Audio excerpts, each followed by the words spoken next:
Há momentos no futebol que parecem desafiar todas as leis da lógica. Instantes tão improváveis que, mesmo décadas depois, continuam a provocar arrepios em quem os viu acontecer. Imagine a cena. Final da Liga dos Campeões. O relógio aproxima-se perigosamente dos 90 minutos. Milhões de adeptos em todo o mundo já acreditam conhecer o desfecho. Os comentadores praticamente entregam o troféu ao adversário. Os jogadores parecem sem forças. A esperança está a desaparecer segundo após segundo. E, no meio daquele cenário de desespero, um homem sentado no banco prepara-se para mudar a história para sempre. O mais incrível é que esse homem não parecia um herói. Não tinha o físico intimidador de muitos avançados da sua geração. Não era o jogador mais mediático do plantel. Não era o rosto das campanhas publicitárias. Nem sequer era titular indiscutível. Mas havia algo nele que o tornava diferente. Algo que os adeptos só compreenderiam totalmente quando chegasse a noite mais importante das suas vidas. Esse homem chamava-se Ole Gunnar Solskjaer. Mas para entender como um rapaz vindo de uma pequena cidade da Noruega se transformou numa lenda eterna do futebol mundial, precisamos de voltar muitos anos atrás. Precisamos de regressar a uma época em que ninguém imaginava que aquele jovem de aparência tímida acabaria por protagonizar um dos momentos mais lendários da história do desporto. O destino parecia apontar noutra direção. O pai de Ole era campeão norueguês de luta greco-romana. Forte, disciplinado e extremamente competitivo. Como muitos pais apaixonados pelo desporto, sonhava ver o filho seguir os seus passos. Durante anos, Ole frequentou treinos de luta. Tentou adaptar-se. Esforçou-se. Fez tudo o que podia para corresponder às expectativas. Mas havia um problema. Enquanto os outros atletas pareciam nascer para aquele ambiente físico e agressivo, Ole sentia-se deslocado. O seu corpo era mais leve. A sua natureza era diferente. Em vez de derrubar adversários num tapete, sonhava correr atrás de uma bola num relvado. Mais tarde, o próprio recordaria aqueles tempos com humor, dizia que levou tantas quedas e pancadas que rapidamente percebeu que preferia fugir das pessoas num campo de futebol do que lutar contra elas. E foi assim que começou uma das histórias mais improváveis do futebol europeu. Quando era adolescente, ninguém falava dele como futura estrela. Não havia grandes clubes interessados. Não existiam manchetes nos jornais. Não surgiam especialistas a prever um futuro brilhante. Jogava no Klausenengen, um clube modesto das divisões inferiores da Noruega. Mas foi precisamente ali que começou a acontecer algo extraordinário. Os golos surgiam em quantidade absurda. Uma vez. 2 vezes. 3 vezes. Depois dezenas. Depois centenas. Os números tornaram-se tão impressionantes que começaram a chamar a atenção de observadores por todo o país. Mais de 100 golos em pouco mais de 100 jogos. Era uma estatística quase impossível. Claro que muitos diziam que era apenas uma divisão inferior. Que o verdadeiro teste chegaria mais tarde. Que aquele rendimento não poderia durar quando enfrentasse adversários mais fortes. Mas os grandes jogadores têm uma característica especial.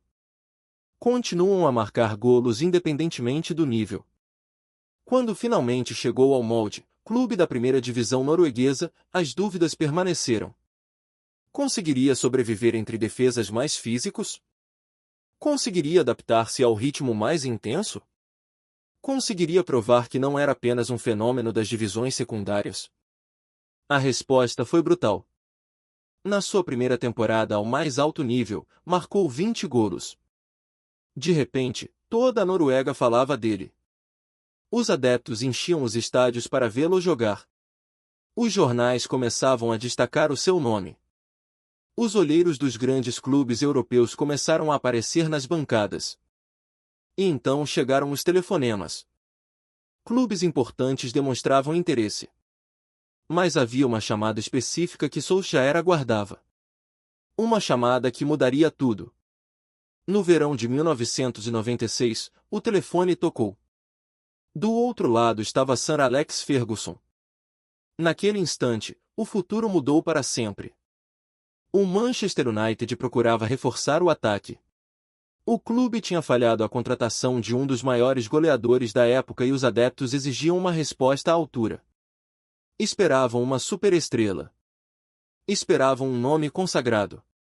Esperavam alguém capaz de dominar as manchetes. Em vez disso, receberam um avançado norueguês praticamente desconhecido. A reação foi previsível. Confusão. Ceticismo. Desconfiança. Muitos perguntavam quem era aquele jogador.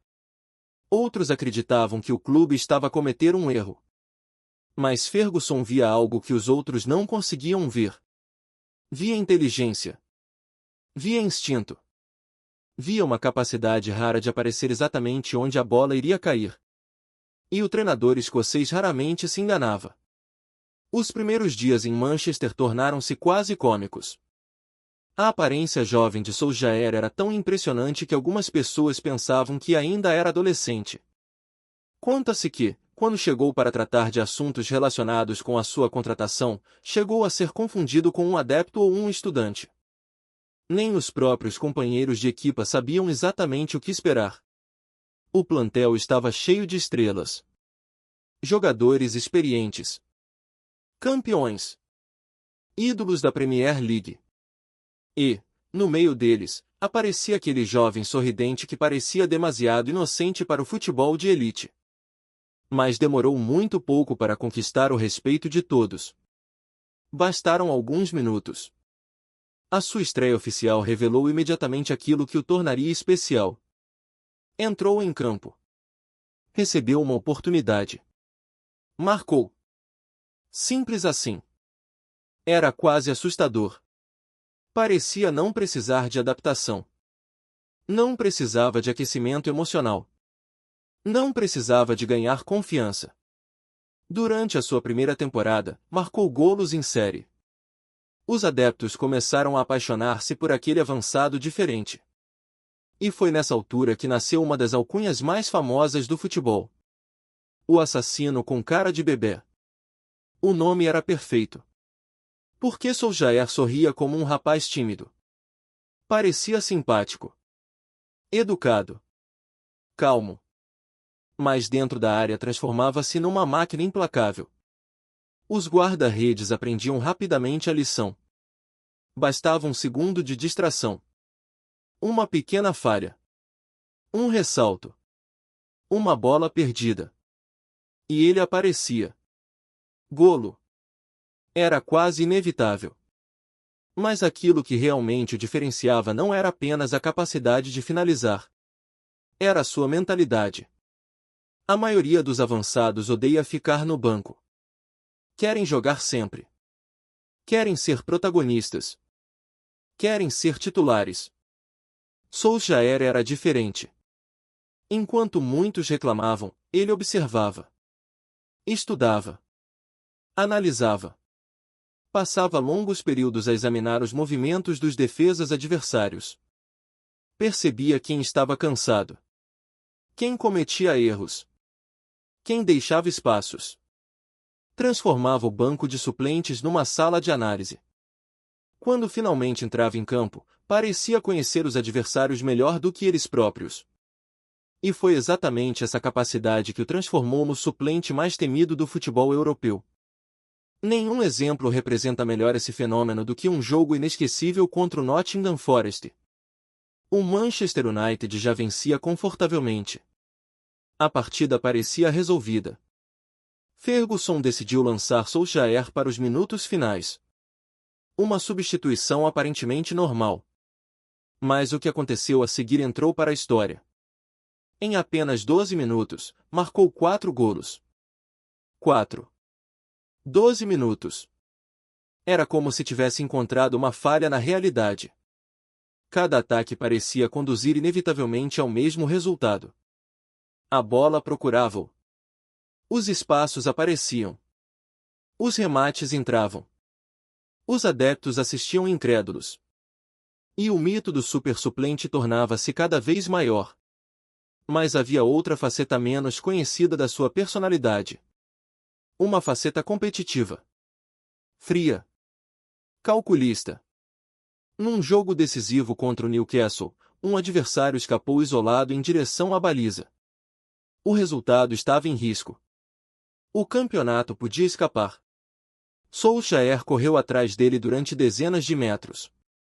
Quando percebeu que não chegaria à bola, tomou uma decisão. Cometeu uma falta deliberada. Recebeu o cartão vermelho. Sabia exatamente o que estava a fazer. Sacrificou-se pela equipa. Foi um gesto controverso.